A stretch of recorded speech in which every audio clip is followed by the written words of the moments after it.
सोलापूर शहर काँग्रेस कमिटीच्या वतीने संविधान दिनानिमित्त डॉक्टर बाबासाहेब आंबेडकर यांना अभिवादन करत संविधान वाचन कार्यक्रम संपन्न झाला। यावेळी काँग्रेसचे शहराध्यक्ष चेतन नरोटे, जिल्हाध्यक्ष सातलिंग शेटगार यांच्या हस्ते पुष्पहार अर्पण करून अभिवादन करण्यात आले। यावेळी माजी महापौर संजय हिमगड्डी, आरिफ शेख, माजी नगरसेवक विनोद भोसले, प्रमिला तुपलवंडे, देवा गायकवाड, हेमाताई चिंचोळकर, सागर उबाळे, संजय गायकवाड, सुभाष वाघमारे, भीमाशंकर टेकाळे, तिरुपती परकीपंडला आदी काँग्रेसचे पदाधिकारी उपस्थित होते।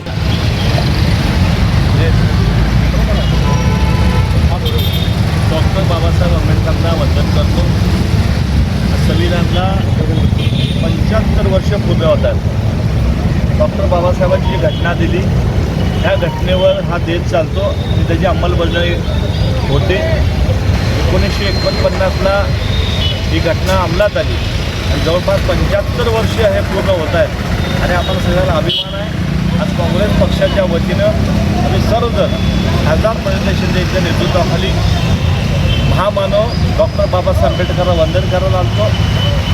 आमच्या सगळ्यांची अपेक्षा आहे की संविधान वाचलं पाहिजे आणि संविधानावर देश चाललं पाहिजे। अलीकडच्या काळामध्ये संविधान काय भारतीय जनता पार्टीचे काय लोक संविधान मानायला तयार नाहीत। काही ठिकाणी संविधान जाळण्याचा प्रयत्न केला, काही ठिकाणी संविधान काढण्याचा प्रयत्न केला। अशा विकृती माणसाला या देशामध्ये राहण्याचा अधिकार नाही।